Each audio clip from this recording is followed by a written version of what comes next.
지금 한창 발굴 중인 곳은 풍납토성 중심부에서 서북쪽 방향으로 미래마을 연립이 있던 구역이다.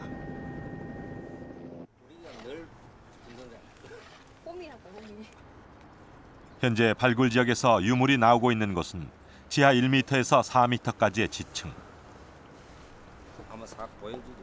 모습을 드러내는 유물들은 거의 완형에 가까웠다.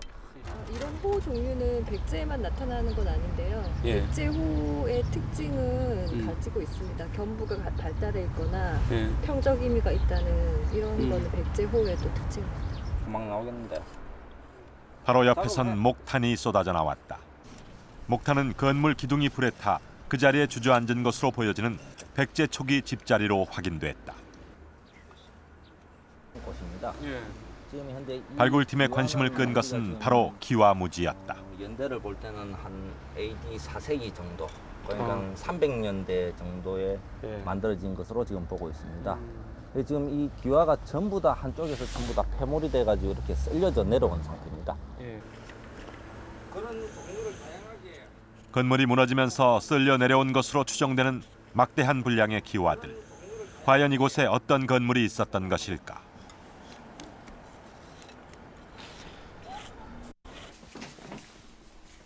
그동안 미래마을터에서 발굴한 기와는 총 500상자 분량. 발굴된 기와들은 여러 종류의 색상과 모양을 보여주어 그 제작 방법 또한 다양했음을 알 수 있다. 기와 무지에서 나온 것들입니다. 지금 현재 기와가 보면은 서로 다양한 기와들이 한꺼번에 폐몰됐던 것들이 확인될 수가 있습니다. 기와들 중에서 눈길을 끄는 것은 다양한 기와 막새들. 기하학적 문양을 한 이 막새들은 풍납토성에서만 출토되고 있다.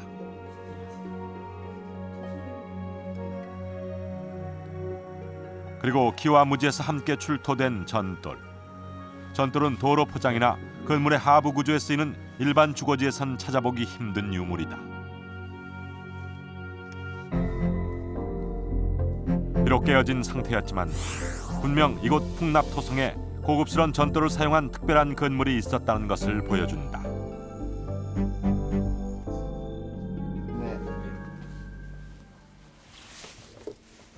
이를 증명해주는 유물이 추가적으로 발굴됐다.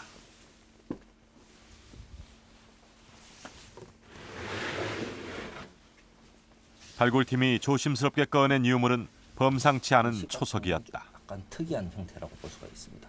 그리고 안쪽은 둥글게 이제 기둥을 끼워 넣을 수 있는 것인데 지금 현재 파편만 나와 있는 상태죠.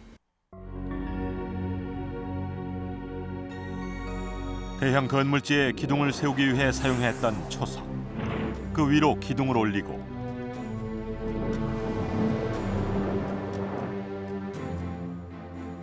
막대한 양의 기와를 사용해 지붕을 올린 건물. 막새로 장식까지 한 이 건물은 대체 무엇을 하던 곳일까?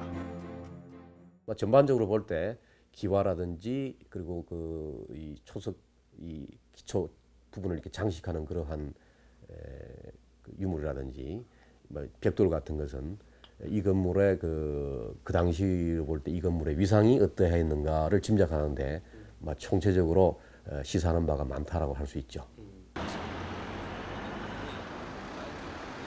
발굴이 진행되는 동안 기와 건물의 화려한 면모를 보여주는 유물이 계속해서 쏟아져 나왔다. 기와 건물의 처마 밑에 깔려 있었던 것으로 추정되는 고운 강자갈도 처음 발견됐다. 지붕에서 떨어지는 낙수를 처리하고 조경 효과를 내는 일종의 산수석이었다. 지난 5월 중순 드디어 산수석으로 조경까지 한 기와 건물의 용도를 밝혀줄 단서가 포착됐다. 불가마 유적이 그것이다. 붉은 기운이 감도는 이것은 쇳물의 흔적이다. 철 재련에 사용된 풍로 흔적도 역력하다. 불가마토 주변에는 재련 작업 중에 나오는 철 찌꺼기인 슬래그가 널려 있었다. 그렇다면 풍납토성의 미래마을 터는 어떤 곳이었을까? 경제 구조가 여기서 이루어지고 우리 고대성 체계를 연구해온 이형구 교수는 공방이 있고. 미래마을터가 왕궁 내에서 특별한 기능을 담당했다고 우리 보고 있다. 풍납토성도 보면은 왕실에 공급할 수 있는 그 물품을 제작할 수 있는 그런 공방지구. 예를 들어서 지금 미래마을에서는 나오는 여러 건물지들이 그 당시 공방으로 추정되고 있는데 그런 지역들이 그 왕성의 그 서남 지역 조금 한강변으로 있는 지역에서 많이 보이고 있는 거 보면은 그런 유적들은 왕실 공급을 위한 그런 공방지구가 있을 거고. 이곳이 위례성의 공방 지역이라면 기와 건물은 공방을 관리하던 관청으로 보여진다. 이렇게 풍납토성은 지금도 위례성의 실체를 하나둘 보여주며 백제사를 다시 쓰는 중이다. 이 기와 건물은 풍납토성 미래마을터에서 발굴한 건축자재로 복원한 것입니다. 그동안 풍납토성 발굴 과정에서 기와가 출토된 것은 익히 잘 알려진 사실입니다. 그러나 이렇게 완전하게 대형 기와 건물을 복원할 수 있을 정도로 한 곳에서 기와가 무더기로 출토된 것은 처음으로 확인된 새로운 사실입니다. 보시는 것처럼 이런 고운 강자갈로 정성 들여 조경까지 한 대형 기와 건물들이 있었다는 것은 풍납토성이 예사롭지 않은 곳임을 의미합니다. 그렇다면 위례성이 이렇게 우리 가까이 있었는데도 왜 그동안 그토록 찾아서 헤맨 것일까요?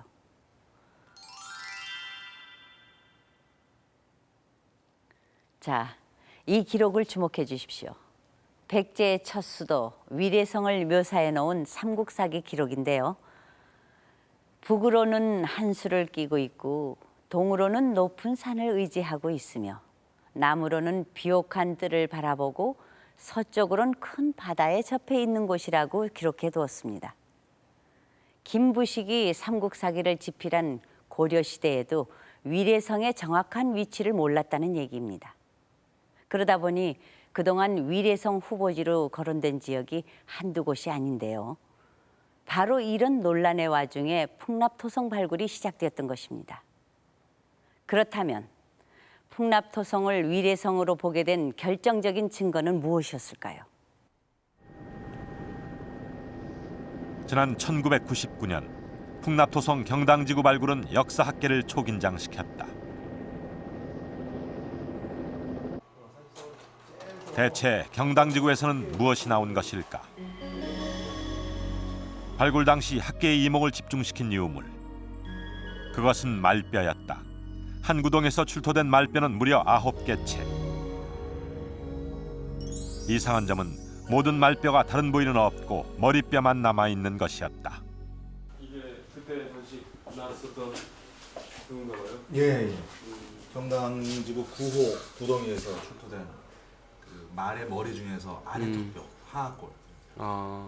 여기가 이제 아래 그 입의 제일 그 앞부분. 당시 말 머리뼈를 출토했던 권호영 교수는 의도적인 폐기로 추정하고 있다. 왼쪽 뼈가 구덩이 하나에서 이렇게 말 머리가 9개, 그리고 소 머리가 1개에서 모두 10개가 나왔는데 그 특징은 그 몸의 다른 부분은 전혀 보이지 않고 머리만 보이는 걸 봐서는 인위적으로 어떤 목적을 가지고 말을 죽여서 몸통은 다른 방법으로 처리를 하고 이 구덩이 안에는 머리만 둔 것으로 그렇게 추정을 하고 있습니다.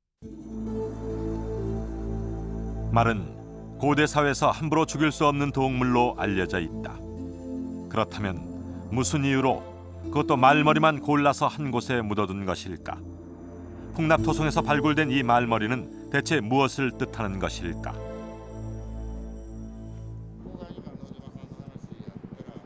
의문을 풀어줄 단서는 의외의 곳에서 확인됐다. 오사카의 시조나와데시 박물관. 이곳 조사과장이 진열장에서 꺼내 보여준 유물은 풍납토성에서 발굴된 것과 흡사한 백제계 유물이었다. 이런 백제계 토기들이 출토된 것은 대체로 5세기 말에서 6세기 초 한성 백제 몰락 바로 이후이다. 475年に百済の勘定が滅亡する陥落すると。でその時に百済は、先ほども言いましたが運賃の方に都を移すわけなんですけどね、そういった時期とその文献に出てくるその475年という時期と、今日本のこの四条畷あたりの遺跡から出てくる時期がですね、大体その同じ頃だと。 그중에는 말머리뼈도 들어있었다. 일본 고고학계에선 말머리뼈는 위례성이 함락된 후 시조나와 대추로 건너온 백제인들이 특별한 제를 올릴 때 바친 제사용 희생물로 추정했다.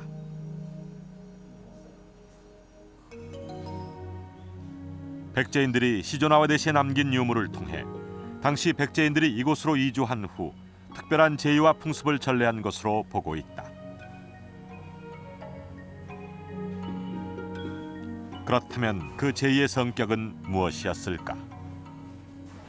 馬の犠牲に伴うような、特殊なお祭りも行われたということが実際溝の中であるとか、あるいは井戸の中からそういう祭祀に伴うような遺物が出てきたことがありますので、考えられますね。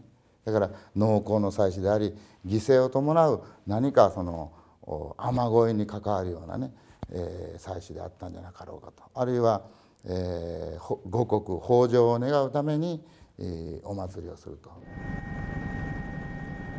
말머리뼈가 출토된 풍납토성 경당지구. 이곳에선 백제인들이 말머리뼈를 희생물로 바친 기우제와 같은 제의가 행해졌던 것이다. 발굴이 진행되자 제사터로 추정되는 건물지도 확인됐다. 말머리뼈가 출토된 구호 구덩이 바로 옆. 한문의 여자와 비슷한 모양의 대형 건물지가 확인됐다. 일반 건물지에선 볼 수 없는 폭 1.5m의 도랑이 여자형 건물지를 에워싸고 있다. 그리고 그 안은 수초로 채워져 이곳을 신성시하고 보호했던 당시의 상황을 말해준다.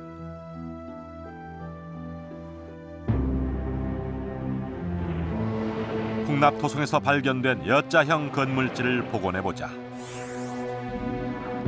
건물 주변으로 도랑을 파고 전도를 깐 후 숯을 채운다.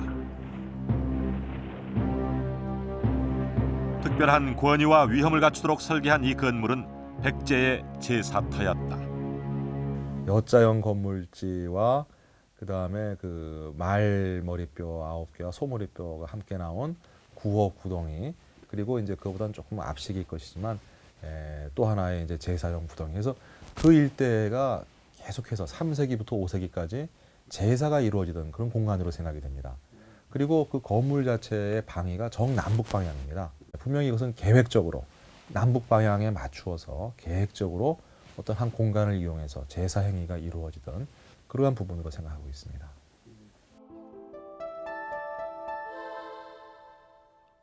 경당터 유적에서 역사학계의 이목을 집중시킨 또 하나의 유물은 바로 대부자가 새겨진 토기.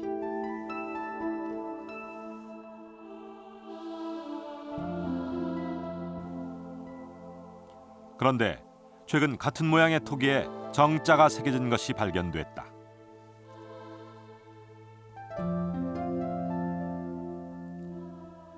우물정자가 새겨진 위치는 대부가 새겨진 곳과 똑같았다. 그렇다면 대부와 정자는 무엇을 의미하는 것일까? 고구려 아차산 유적을 발굴했던 서울대 박물관. 이곳에서 우리는 흥미로운 토기를 만날 수 있었다.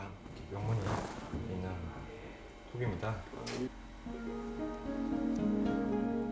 토기에는 뚜렷하게 대부정이라는 문자가 새겨져 있다. 무엇을 의미하는 것일까? 같은 유적지에서 나온 토기들에도 글자가 새겨져 있다. 접시에 공통적으로 새겨진 형자는 고구려 관직명으로 추정된다. 대부정도 처음에는 관직명으로 추정했다.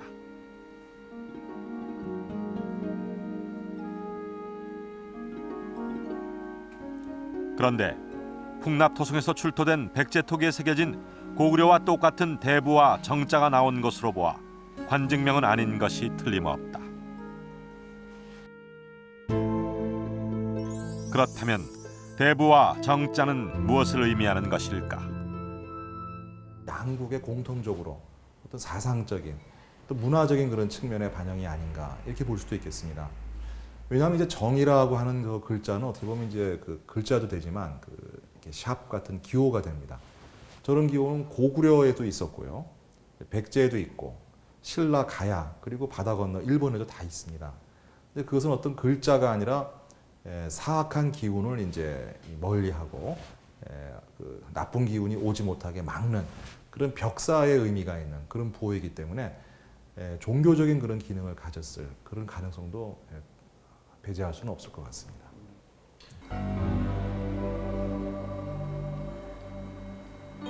고대 사회에서 제사 의식은 국가 체계를 유지하기 위한 중요한 구심점 역할을 한다. 삼국사기 백제 본기에는 이를 뒷받침하는 제사 관련 기록이 자세히 묘사돼 있다.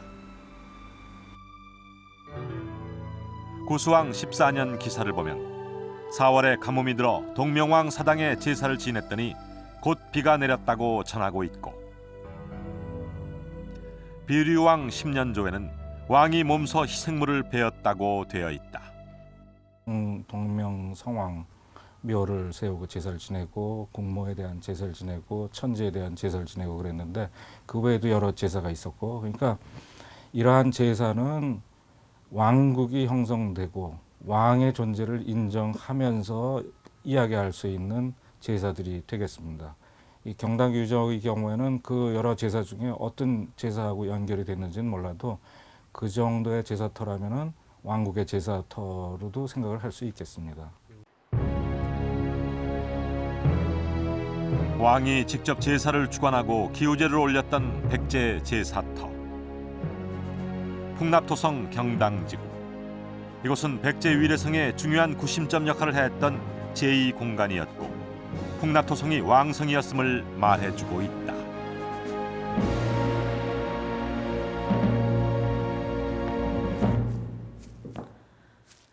풍납토성에서 백제의 국가제사터가 발굴되면서 백제의 첫 수도 위례성이 마침내 우리 곁으로 돌아오기 시작했던 것입니다. 백제의 건국 시조인 온조가 한강 유역에 나라를 세운 것이 기원전 18년. 그때부터 고구려 장수왕의 공격으로 위례성이 불타버린 서기 475년까지 백제의 500년 역사가 바로 이 풍납토성에서 이루어졌던 것입니다. 지금 제가 서 있는 이곳은 가장 성벽이 잘 보존된 풍납토성 동벽 구간입니다. 물론 이 동벽 역시 길고 긴 세월의 풍상을 겪으면서 많은 부분이 헐리고 깎여 나갔습니다. 하지만 백제의 숨결을 잃어버린 것은 아니었습니다. 바로 이 동벽 바깥쪽에는 또 다른 놀라운 비밀이 숨겨져 있었습니다.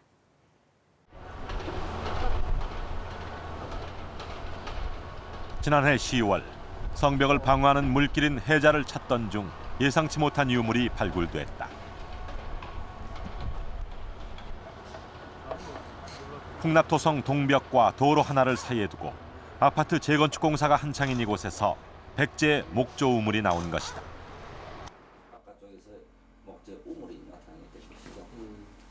당시 목조 우물이 발견된 곳은 지하 4m.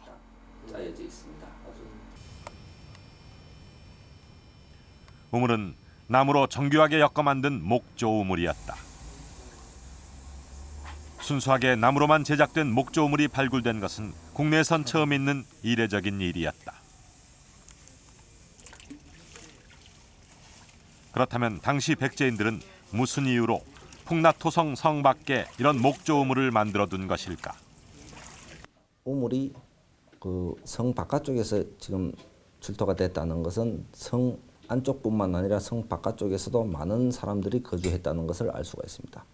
그리고 둘째로 이렇게 한성 백제기에 이렇게 제대로 된 우물이 출토가 됐다는 것은 많은 점을 실사할 수 있습니다.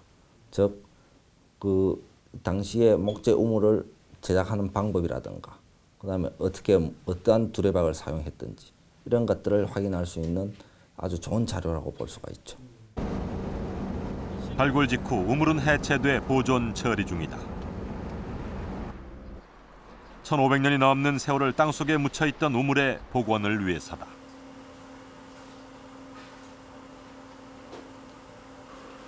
목재의 변형을 막고 영구 보존하려면 특수약품을 섞은 물에서 깨끗이 세척한 다음 형태가 변하지 않도록 경화 처리 작업을 거친다.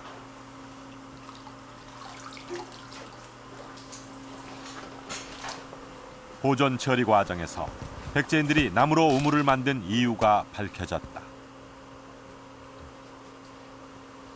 우물 목재에 끼어 있는 뻘에 그 해답이 있었다. 풍납토성 일대의 집안은 뻘층이었고 나무는 뻘층을 잘 지탱하는 소재였던 것이다.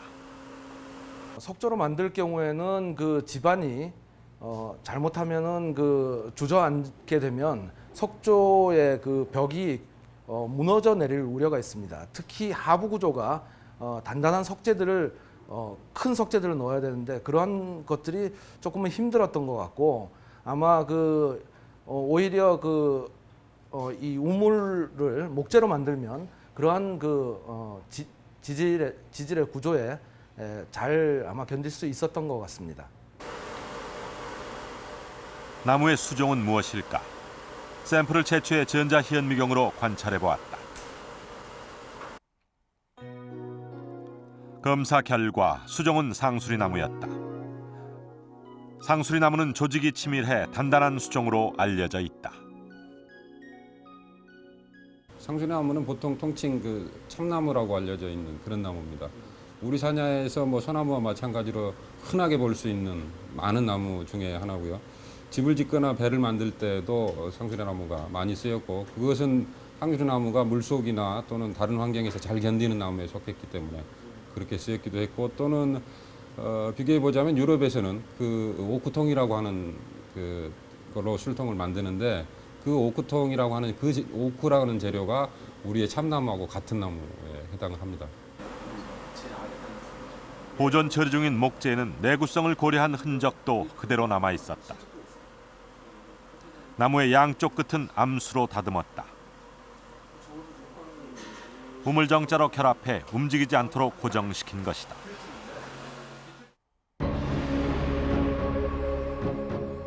나무의 양쪽 끝을 암수로 엮어 우물정자 형태로 한 단 한 단 정교하게 짜올린 목조우물. 목재와 목재의 이음새는 진흙을 발라 이물질의 침투를 막았다. 그렇게 엮어 올린 우물정자형의 나무단은 무려 14단, 우물 높이는 2.5m에 이르렀다.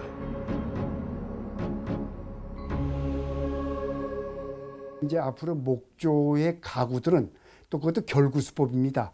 그 결구수법은 우리가 백제의 석탑들, 가령 미륵사의 그 석조라든가 왕궁리 석탑이라든가 하는 결구수법들하고 비슷한 구조를 보이고 있습니다. 그래서 저희들은 이것이 분명히 백제 걸 거다. 목탑에서 석탑으로 번안된 양식의 구조가 거기에서도 보이고 있구나 하는 생각을 가지고 있었는데 고건축 전문가의 도움을 받아 우물 목재를 분석하던 중 특이한 호음들이 목재에서 발견됐다. 그것은 건축에 사용한 나무를 재활용한 흔적이었다. 그런 부분인 것 같습니다. 현재 부재들에 보면은 작은 장부홈 같은 것들이 만들어 있습니다. 이런 그 홈들은 그 목조 건축에서 사용됐던 그런 것들이고요. 그런 것들을 재활용해서 이 우물을 만들었는데 아마도 주변에는 이러한 그 참나무로 만든 고상주거나 귀틀집 같은 것들이 주변에 있어서 그런 것들을 재사용한 것으로 추정이 됩니다. 실제로 우물 목재에는 건물을 지을 때 생긴 흔적이 역력하다. 그렇다면 우물 목재로 재활용할 정도로 당시 풍납토성 밖에도 상당한 수준의 목조 건물이 분포해 있었다는 뜻이다. 백제인의 생활상을 짐작케 하는 유물도 나왔다.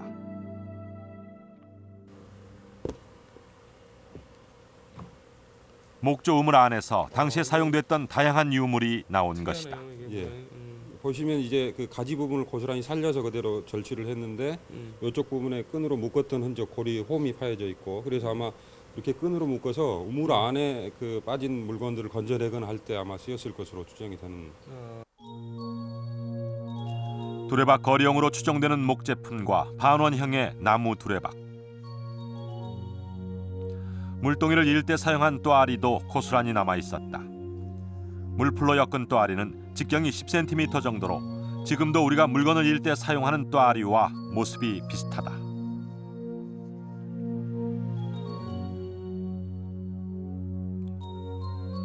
우물에서 가장 많이 출토된 것은 물동용으로 보이는 항아리다.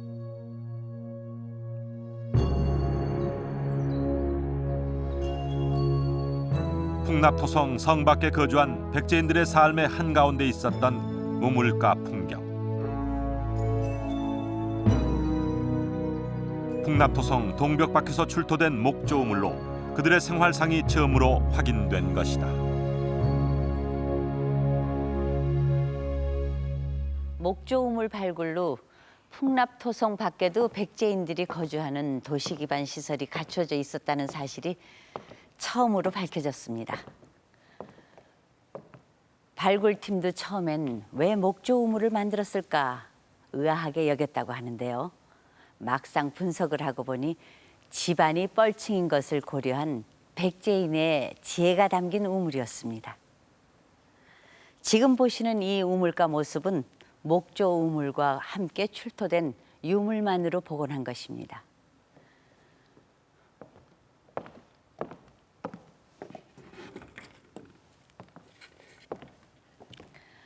이 두레박은 나무로 만든 것인데요. 자세히 보니까 통나무를 반으로 잘라서 속을 파낸 모양입니다. 요즘 우리가 쓰는 두레박과 별반 다르지 않아 보이죠? 그런데 이렇게 물을 깃다 보면 우물에 두레박이나 물동이를 빠뜨리는 일도 많지 않았을까요? 그럴 땐 어떻게 했을까요?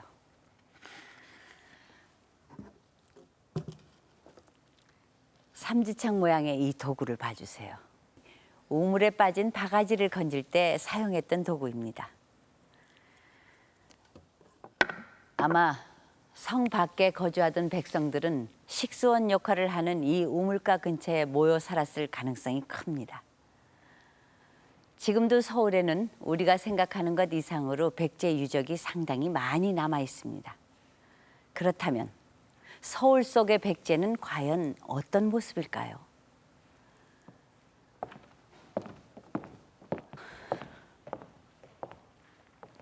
풍납토성을 중심으로 서울 일대에 백제 유적지를 재현한 가상 미니어처입니다.